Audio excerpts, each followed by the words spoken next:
Oke, Kak Gandhi ini gimana sih maksudnya di sini berperan bisa dibilang 3 pekerjaan sekaligus gitu kan? Ini gimana sih Kak? Seru banget karena menjadi penulis. Ini sekali. Banyak lagi nanya, aku job desk-nya sampai banyak begitu gimana caranya? Ya jadi aku memang nulis ini kan terpisah. Jadi selama jadi aktor tuh nggak ngurusin penulisan skenario karena udah jadi skenarionya. Dan produser pun saat di lapangan juga sebenarnya udah ada yang ngurusin ya. Baru akan sibukkan lagi setelah filmnya di editing sama di distribusi. Jadi mengambil 3 job desk yang berbeda ini nggak masalah. Yang sulit mungkin menjadi sutradara dan aktor secara bersamaan. Nah di film ini kan sutradaranya orang lain, makanya nggak terlalu kesulitan. Apalagi pemain-pemainnya keren-keren begini ya. Mimpi banget aku bisa main film sama Celine Evangelista sama Ari Dwi Andika, jadi ya sebuah kehormatan banget. Syutingnya tahun lalu, sekitar 2 mingguan. Proses CGI-nya yang lama karena CGI matanya butuh aja susah banget.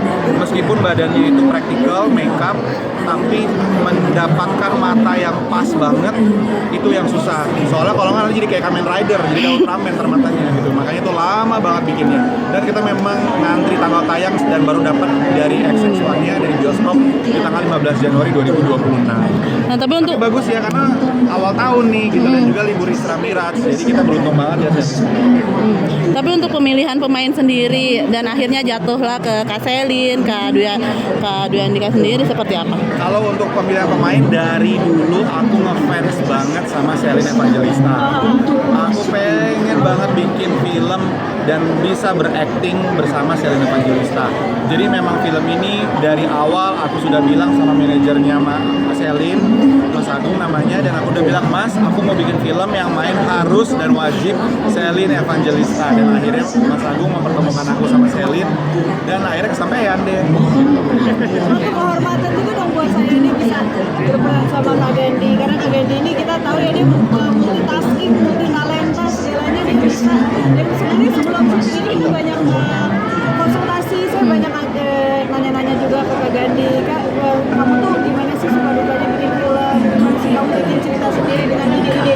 Kak Gandhi ini banyak banget ide-ide yang belum tersalurkan, belum mulai syuting ya Kak sebenarnya. Tapi aku udah denger ceritanya, Masya Allah ini luar biasa banget, Kak Gandhi itu orang benar. Jadi bucket list aku sekarang sudah tersampaikan dan terjadi bisa main film sama Celine Evangelista plus ada sahabatku di sebelah Ari Dwi Andika. Kalian sendiri ada gitu nggak sih kayak lawan mainnya tuh kayak Mas, geseran lagi mas, sini mas, nggak masuk kamera. Kita sebenarnya saling mengidolakan ya. Jadi kita saling menginspirasi satu sama lain di sini. Kecandukan kadang karena saya banyak belajar dari Kak Gandhi, jujur aja di dalam film ini kita harus mendalami karakter ini. Suka dukanya juga kan pasti sulit, senangnya juga pasti ada dari setiap karakter yang saya pelajari. Dan di sini banyak dibantu sama tim di lokasi dan terutama Kak Gandhi juga yang selalu support mood kita supaya terus bagus dan dia terus menceritakan lagi, oke kalau kamu nggak bisa gini kita bikin ceritanya jadi gini. Jadi dia yang mempermudah pemain untuk mendapatkan chemistry itu sendiri. perannya Serani sendiri susah nggak sih Kak buat di dalamnya harus seperti apa gitu? Itu tadi ya, setiap peran dan adegan yang dimainkan setiap pemain pasti ada suka dukanya, pasti ada sulitnya, ada kemudahannya. Karena kan kemampuan kita kan berbeda-beda ya. Tapi secara profesional kita sebagai pemain harus menjalankan dan memerankan peran itu agar sampai ke penonton semuanya dengan santai, dan itu perlu dukungan dari di lapangan juga. Kalau aku nggak kesulitan sama sekali karena Celine, Ari bagus-bagus, banyak yang cuma one take only, two take only, ayo lanjut next gitu. Jadi jujur aku nggak merasa kesulitan. Kalau saya mungkin merasa kesulitan, tapi aku merasa beruntung banget bisa main sama mereka. Jadi adegan tersebut itu pada saat adegan terakhir itu ya, pada saat kita harus ya pokoknya ada adegan terakhir, aku nggak bisa spoiler kita filmnya, cuma di adegan terakhir itu saat semuanya cerita itu kebongkar, nah di situ sulitnya. Jadi kan kita switch adegan, maksudnya ya switch peranan yang tadinya gimana jadi gimana. Oke, kita nggak boleh spoiler, pokoknya aku switch peranan. Nah di situ plot twistnya.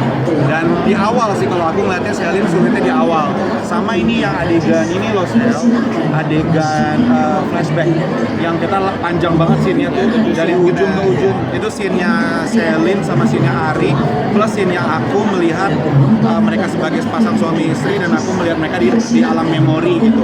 Nah itu scene yang panjang banget gak di-cut dan itu membutuhkan ketepatan dan timing yang pas karena melibatkan banyak banget pemain dengan pergerakan kamera yang cukup sulit. Jadi itu sih.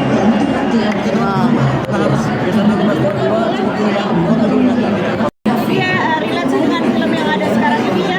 Kan film ini menceritakan tentang legenda dan juga bagaimana mengajarkan kita untuk berkonsekuensi dan juga menepati janji dengan cara baik.